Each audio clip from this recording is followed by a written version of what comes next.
Does that shock you that TLR, ostensibly a Republican organization, would be intent on protecting Democrat chairs? Well, Michael, I'll just tell you, it would have shocked me a year ago. That shocks me this much today. And now that I know more about how Austin works, you start to understand that TLR views those Democrat chairs as useful to kill the bills that they don't want. And so if you are able to be placed into a position of power and called upon by TLR for some purpose at some point in time, they probably find Democrat chairs useful. It's probably a good explanation for why TLR-backed candidates in these primaries were saying Democrat chairs are actually a good thing.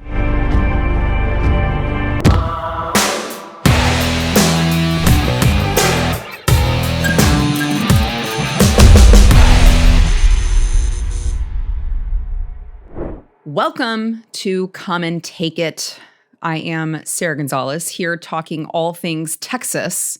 And today I want to talk about the really important documentary that has been released by Texas Scorecard that I would encourage all Texans to make sure to go watch. But I also would encourage, even if you're not from Texas, I would encourage you to watch this because it gives you a really good look at behind the curtain of how state politics work and the sense that, you need to be looking out for particular organizations that are funding, lobbyists and organizations that are funding state representatives that, I don't know, may be buying votes. Oh, pay no attention to that man behind the curtain. In your state legislature. It happens all across the country, not just in Texas. So those of you who have not yet seen Hubris, the Texas Kingmakers, highly recommend it. So it basically explains all about essentially the most powerful players in Texas, the most powerful players in Texas politics that likely the average Texan has never heard of, which is pretty dangerous, as it turns out. This is Texans for Lawsuit Reform, which, that sounds like a good thing, right? Texans for Lawsuit Reform. Well, that has to be good, right? Lawsuit reform, tort reform, that must be a good thing. Well, sure. Texans for Lawsuit Reform was formed in the 1990s when, by the way, this was a bipartisan group, still is, we'll get to that. Bipartisan group founded in the 1990s to enact tort reform. There was a lot of abuse of the judicial system going on in the 1990s in Texas. There was a lot of, out of control, frivolous lawsuits being filed. There were issues in the state of Texas at that time that truly needed reform. Texans for Lawsuit Reform was there to save the day.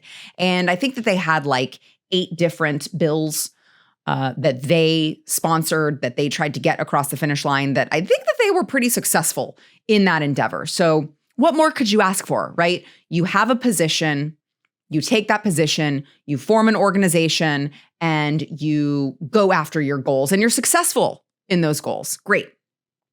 So they were so successful, I guess, that instead of saying, well, we kind of did what we were here to do, and great work, everyone. Let's just pack it up and, we'll keep a close eye out for more instances where we may need to jump in and save the day when it comes to tort reform, lawsuit reform.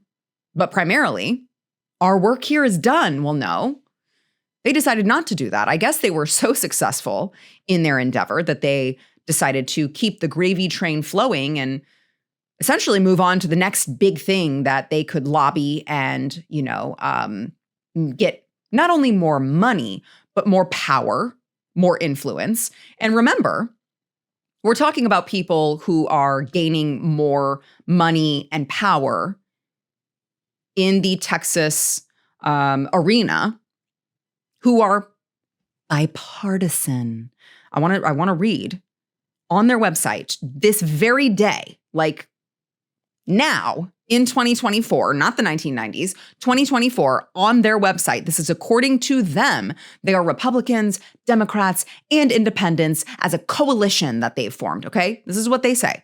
We are Republicans, Democrats, and independents from across Texas. We are small business owners, homemakers, and community volunteers. This sounds so grassroots. We are lawyers who want the civil justice system in Texas to be efficient and fair.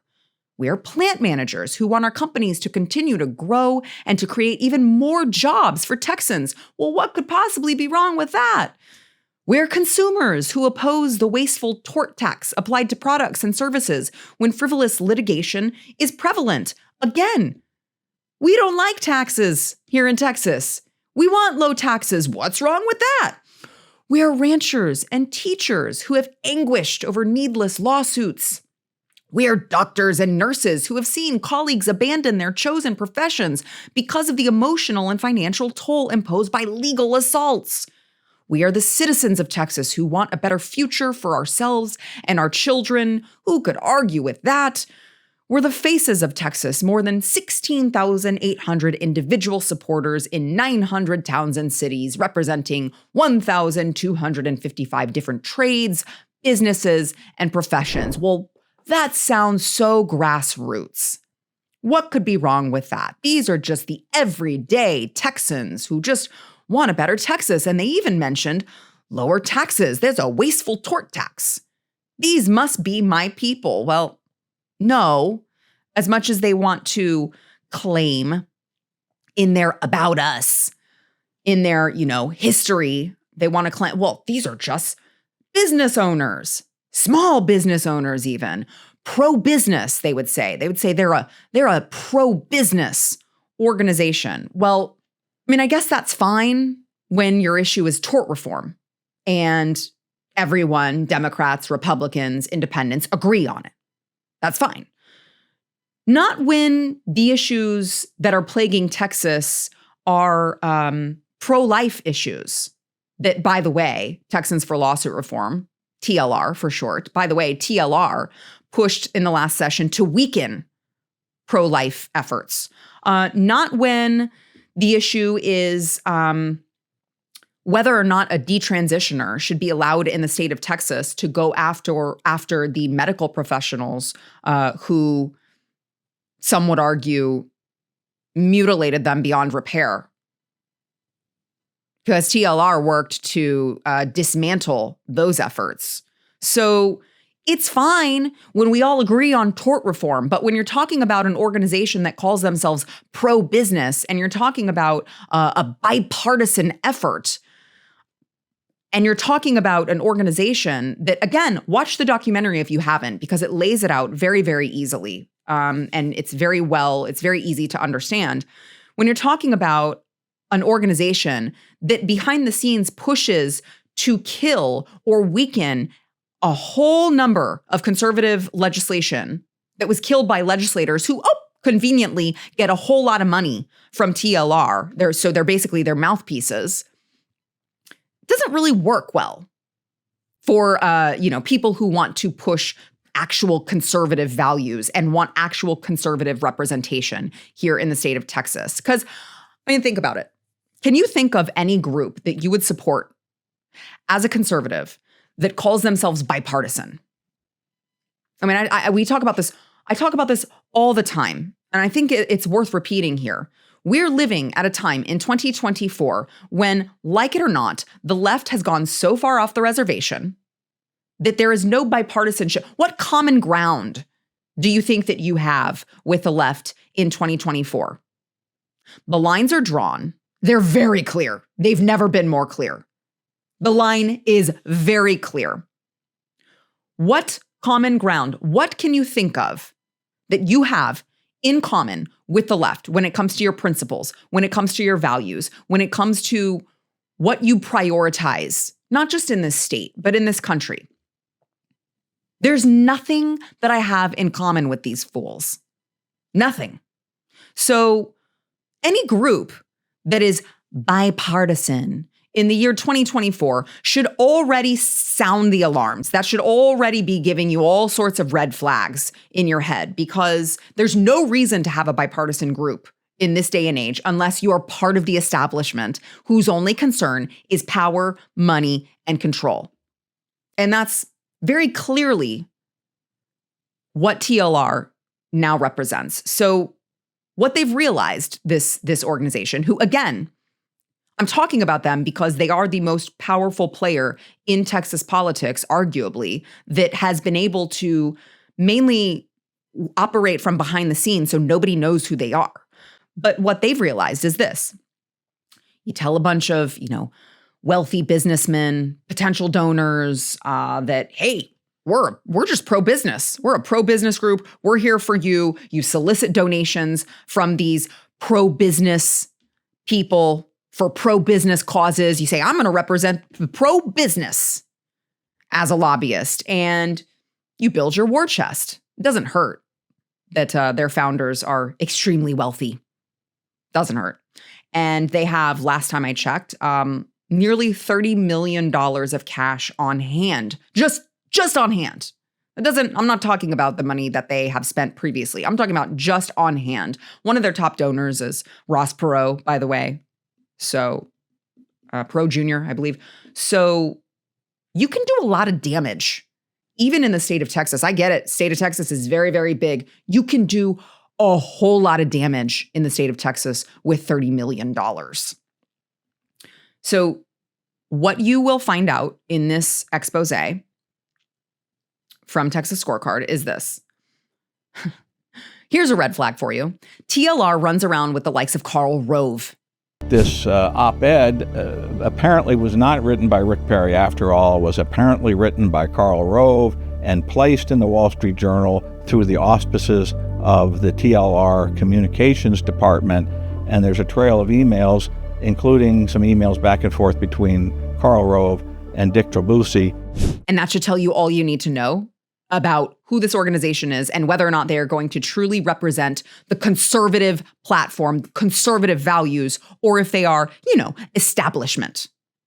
Do you trust Karl Rove to push your conservative agenda that you believe in the year 2024? I don't. TLR is also the push behind, they are behind the push for Democrat chairs in the state of Texas. Why would you want Democrat chairs if you are pushing conservative values? They aren't pushing conservative values. They're bipartisan, remember? So they want Democrats to have this control. They want to control the legislature, quite frankly, and they don't do that without pushing for Democrats and conservatives to be in control. So they are behind the push for that we hear from the Speaker of the House, Dade Phelan, all the time. They're pushing that. Oh, by the way, they fund Dade very heavily as well. TLR, here's another fun fact, supported Ken Paxton, Attorney General Ken Paxton, his primary challenger, one of his primary challengers, who was running to the left of him, by the way. She was a moderate, Eva Guzman. And so the idea that TLR, after it made what I consider to be a ill-conceived political judgment to take out Ken Paxton after spending millions of dollars, wasting millions of dollars of their donors' money, pushing Eva Guzman, instead of respecting the wishes of the electorate, to then use more of their resources to surreptitiously, put these phony op-eds in the Wall Street Journal trying to undermine Ken Paxton while the Senate was deliberating. That has nothing to do with promoting tort reform. Now, what reason would an organization have to not support the strongest conservative fighter that we have in the state of Texas? I would argue in the country, but the strongest conservative fighter in the state of Texas, what possible reason would an organization have not to support that person? Either you're not conservative, or you don't like the fact that you can't control Ken Paxton, or quite frankly, both. Okay? And by the way, since they weren't successful in unseating Ken Paxton, they were just pushing the impeachment of Ken Paxton behind the scenes. So they spent millions of dollars trying to unseat our very strong conservative attorney general. Then they pushed his impeachment. And by the way, if you go back and look at who they are donating to heavily in the Texas legislature and which way those particular legislators voted in the impeachment trial, you're going to find a little bit of a pattern there.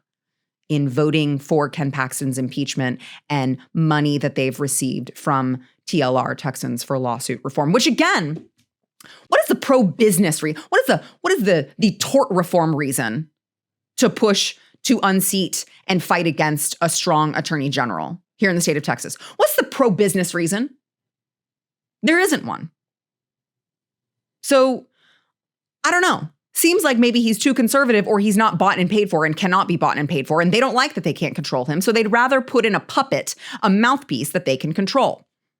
Doesn't seem to be any other reason for an organization that works to push pro-business legislation and tort reform and all these other things. Doesn't seem like they have any reason to be interfering in the impeachment of Ken Paxton. So I would just ask this, okay? Number one, go watch it if you haven't yet. But number two, do you trust a group who not only was in contact with the whistleblowers that led to the Paxton impeachment sham, but also pushing the impeachment in the media? Because the TLR communications department was shopping an anti-Paxton op-ed in the media to create negative press about him. Again, why?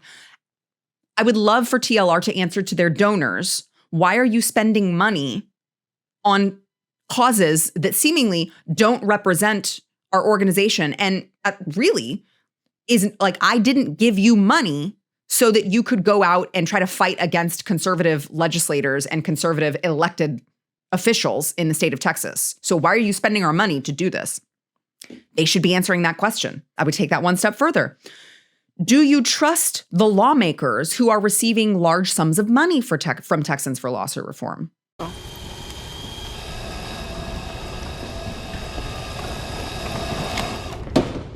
How about no?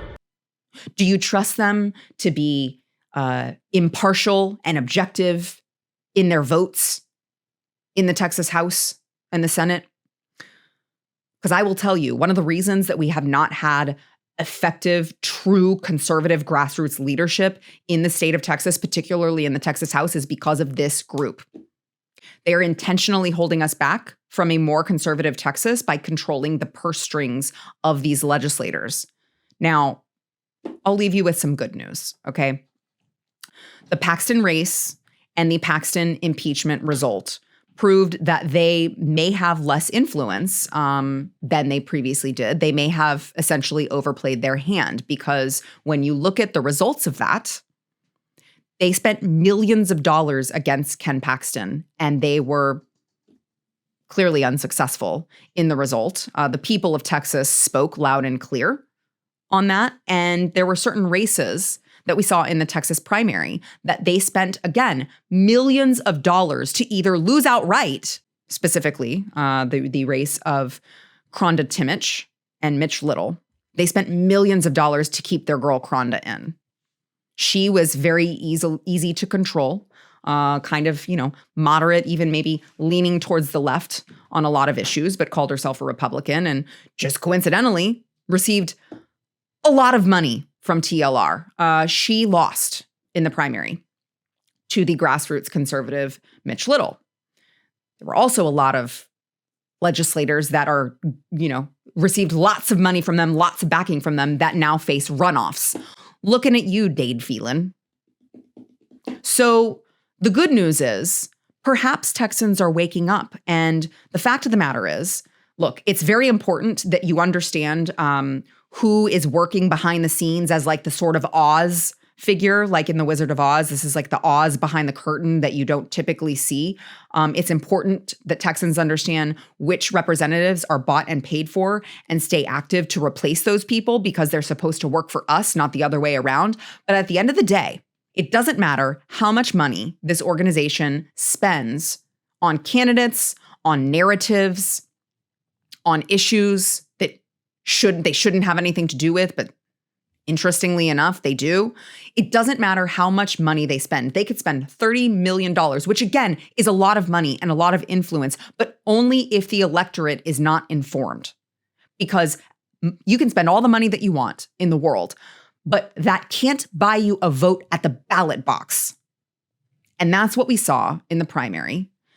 That's what we saw with the Paxton, not only the Paxton primary last go around, but also the Paxton impeachment sham. You cannot translate the millions of dollars into votes at the ballot box if you have an electorate that is informed. And that is why I'm telling you guys, go watch this if you haven't yet already. Again, it's called Hubris, the Texas Kingmakers, and it really does a great job of explaining who this organization is and why they have been so dangerous to the state of Texas when we talk about keeping a true conservative Texas legislature. So the more you know, the more power you have. I feel like I'm thinking of that old NBC graphic that's like the rainbow. The more you know. It's always helpful. So go check that out if you have not yet already. I promise you're going to learn a lot and you're going to be disgusted that this type of politics is happening in the state of Texas. But I got to tell you, again, if you live somewhere else, it's not just happening in the state of Texas. It is happening in a state near you or, just your state. This is how politics work. But the only way to stop it is to get informed and inform all of your friends and make sure that you know who is bought and paid for. Is my representative bought and paid for? Could that explain his moderate voting record? Interesting. Let's find someone to unseat them. And that is going to be the way that we take Texas back. We build on the momentum that we have had in the primaries. We go through the runoffs with that momentum and we carry it into the next session. And that's going to be the way, ultimately, one of the steps in the way that we save Texas. And I hope that you'll join me in that endeavor. We'll see you next time on Come and Take It.